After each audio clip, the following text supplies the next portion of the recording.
My father, the enemy's ships have come. They have burned my cities and despoiled the country. My city is sacked. Know this. Know this. This was one of the last messages ever sent from the great coastal city of Ugarit. It was a desperate plea for help, carved onto a clay tablet and baked in the very fire that consumed an entire kingdom. That help never came. Within a single generation, the exact same story played out across the known world. The most powerful and sophisticated empires of the late Bronze Age, a world of god-kings, colossal monuments, and global trade, were suddenly and violently snuffed out of existence. Their great cities were smashed into rubble, their cultures extinguished, their writing systems lost, and their very names forgotten for millennia. Around the year 1200 BC, the world didn't just stumble. It suffered a simultaneous, catastrophic collapse that plunged civilization into a mysterious dark age. Ever since we rediscovered their ruins, we've been haunted by one terrifying question. Why? It's one of history's greatest mysteries, and we're going to unravel it together.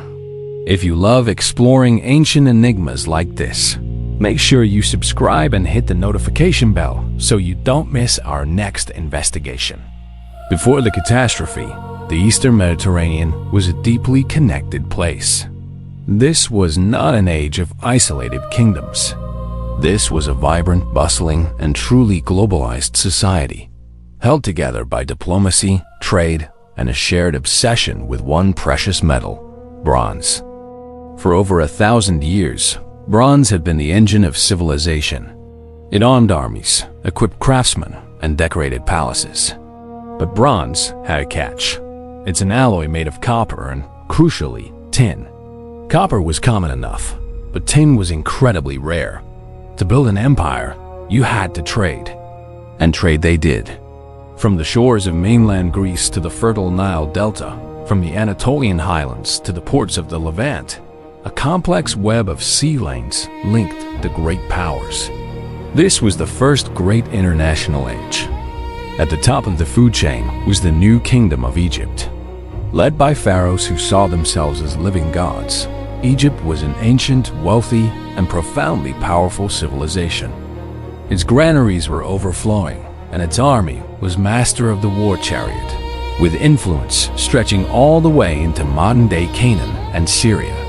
To the north, in what is now Turkey, stood the mighty Hittite Empire. The Hittites were a tough, pragmatic military power, the only true rival to the Egyptians. Their capital, Hattusa, was a fortress city of massive temples and towering walls. These two superpowers, Egypt and Hatti, were locked in a great geopolitical game. It was a kind of Bronze Age Cold War, fought with treaties, royal marriages, and the constant threat of chariot armies facing off in the desert. In the Iron Sea, there was a third major player, the Mycenaean civilization. These were the legendary Greeks of Homer's Iliad. Theirs was a civilization of mighty citadels like Mycenae and Tyrants, protected by gigantic walls. The Mycenaeans were master sailors and traders. Their ships carried oil, wine, and exquisite pottery across the sea. They returned with the copper, tin, gold, and ivory that fueled their palace economies. These palaces acted as the command and control centers of highly centralized, bureaucratic states. They tracked every last jug of oil and bar of bronze in a complex script we call linear beam. Tying them all together were cosmopolitan port cities like Ugarit in Syria. Ugarit was a vital crossroads where Babylonian scholars, Hittite princes, Egyptian envoys, and Cypriot merchants did business. This world was run by an interconnected elite. The kings called each other brother, exchanged lavish gifts, and kept up a constant correspondence. A single shipwreck discovered off the coast of Turkey, known as Uluburun, gives us a breathtaking snapshot of this world. On board was a treasure trove. 10 tons of copper from Cyprus, a ton of tin from modern-day Uzbekistan and Turkey, raw glass from Mesopotamia, ivory from Africa, swords from Greece, and even a golden scarab with the name of Queen Nefertiti. It was a miniature portrait of the Bronze Age, but that interconnectedness, the source of their strength, was also their greatest weakness. Their magnificent palaces and bronze-clad armies were built on a complex system that required every single piece to work perfectly. The tin had to arrive, the grain had to grow, and the trade routes had to stay open. The end was not a slow decline.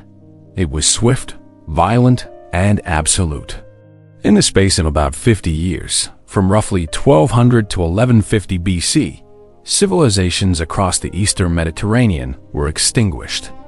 In Greece, the great Mycenaean palaces that had stood for centuries were all violently destroyed. Excavations at sites like Mycenae, Pylos, and Tiryns show the same grim picture: massive fires, collapsed walls, and total devastation. At Pylos, clay tablets speak of watchers guarding the coast. Those tablets, baked in the fire that consumed the palace, also contain desperate orders to collect bronze for weapons.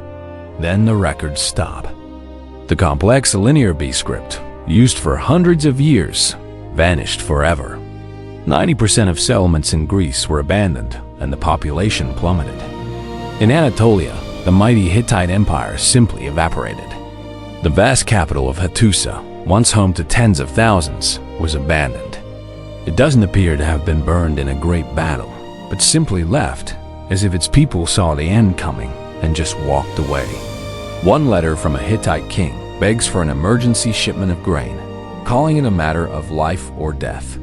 Textual evidence shows famine gripped the land. The empire that once went toe-to-toe with Ramesses the Great was gone, its language and laws erased from memory. In the Levant, the destruction was even more catastrophic. The coastal jewel, Ugarit, was sacked and burned to the ground between 1190 and 1185 BC, never to be inhabited again. Its desperate final plea for help is a horrifying testament to the end of that age. Other cities met a similar fate. Only Egypt survived, but it was a shadow of its former self. The mighty pharaohs of the new kingdom were suddenly fighting for their lives against a mysterious new enemy. On the walls of his temple at Medinet Habu, Ramesses III recorded his desperate struggle. Ramesses III boasted of a glorious victory, but it came at an immense cost. Egypt was financially and militarily drained. It withdrew from its empire in Canaan, retreated behind its borders, and turned inward. Its golden age was over. The devastation was so total that it left a scar on the memory of the ancient world. Centuries later, the Greek poet Hesiod would write of a Bronze Age in the distant past, an age of strong and terrible men who were ultimately destroyed by their own hands. Archaeologists can literally see this collapse in the layers of the earth. Below a certain line, they find imported pottery and grand buildings. Above it, there's often a thick layer of ash and debris, followed by simple pottery and the ruins of squatters' huts. At his magnificent temple at Medinet Habu, Ramesses III ordered his sculptors to depict the world in chaos. An inscription declares, "The foreign countries made a conspiracy in their islands." All at once, the lands were removed and scattered in the fray. No land could stand before their arms. He was talking about an enemy we now call the Sea Peoples. For over a century, these mysterious figures have been cast as the main villains in the story of the Bronze Age collapse. They are depicted in Egyptian reliefs as formidable sea raiders. Their warriors wore distinctive feathered headdresses or horned helmets, carrying round shields and long, straight swords. Their families traveled with them in heavy, ox-drawn carts, suggesting they were a migrating people in search of a new home. The Egyptian records list several groups in this confederation: the Peleset, Jeker, Shekelesh, Danaan, and Weshesh. Their origins are one of history's great mysteries. Scholars have suggested they came from the Aegean, Sicily, Sardinia, and the Anatolian coast.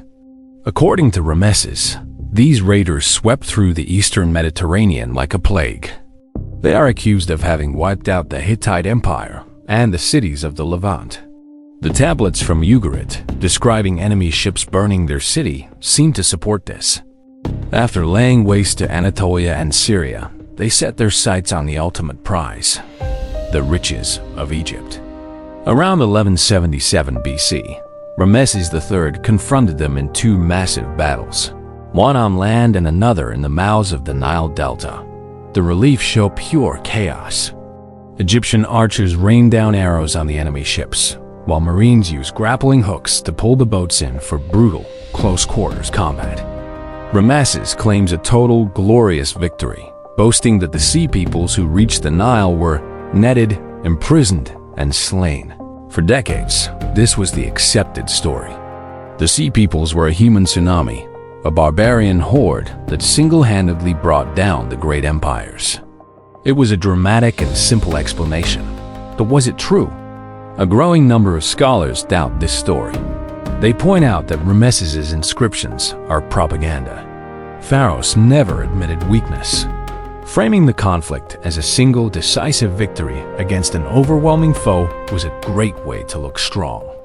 The reality was likely far more complicated. Furthermore, the timelines don't quite add up.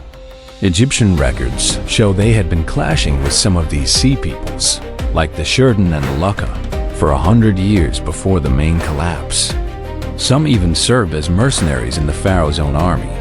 Many archaeologists now argue that the sea peoples were not the cause of the collapse, but a symptom of it. They were likely people uprooted by the same crisis that was shaking the great empires.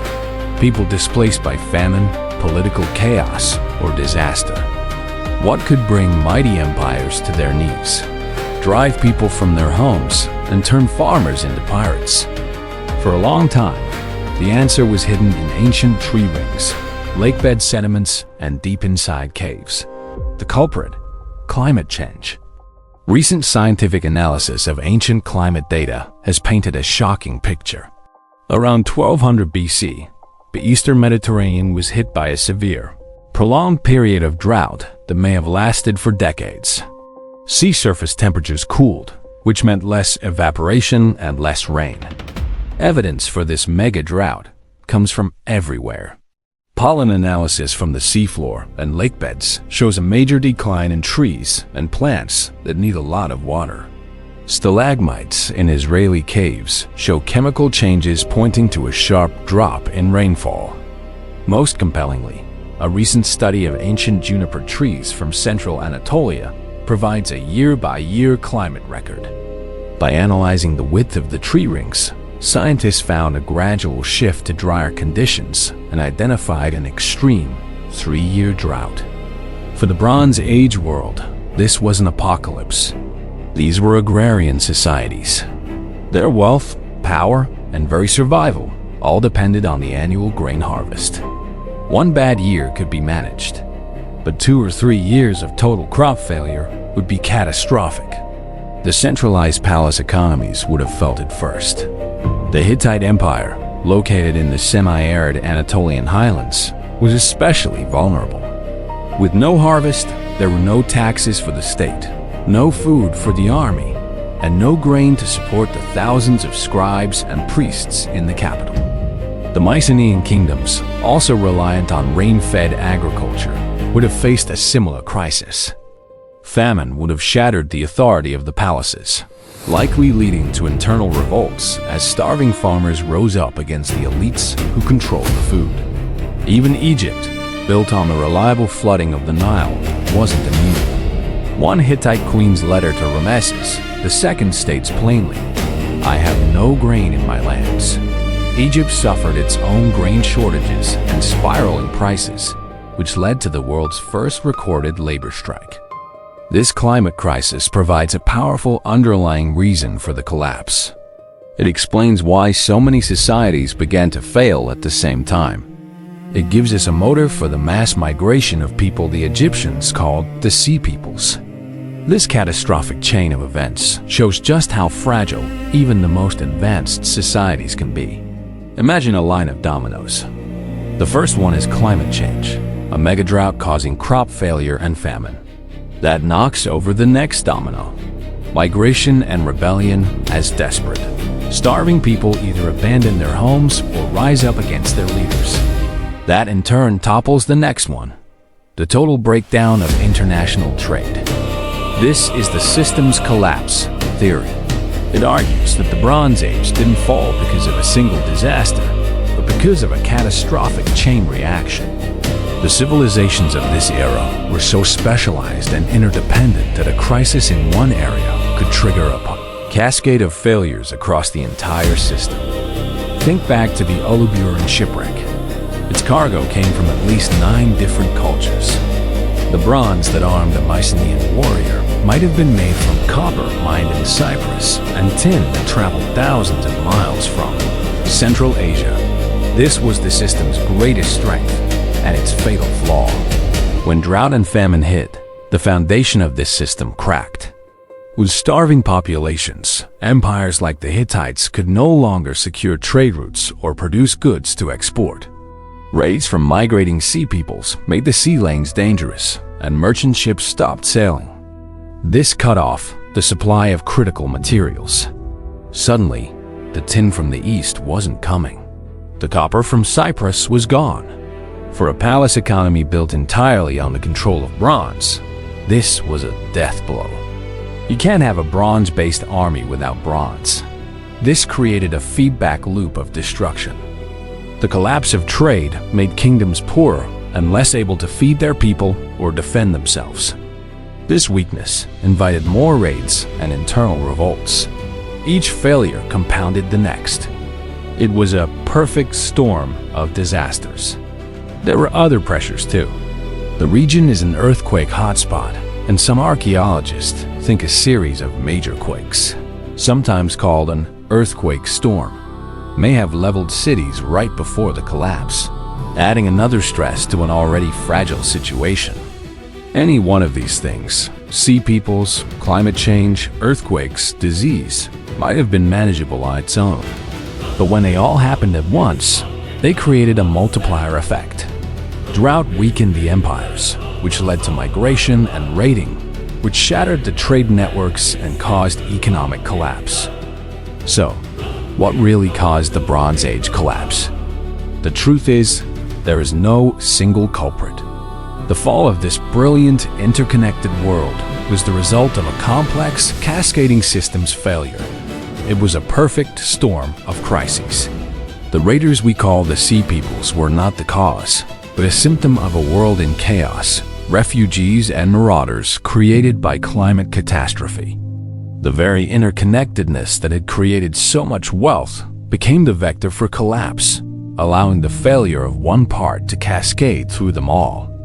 The story of 1200 BC is a haunting cautionary tale. It shows how even advanced, wealthy, and powerful civilizations are not immune to collapse.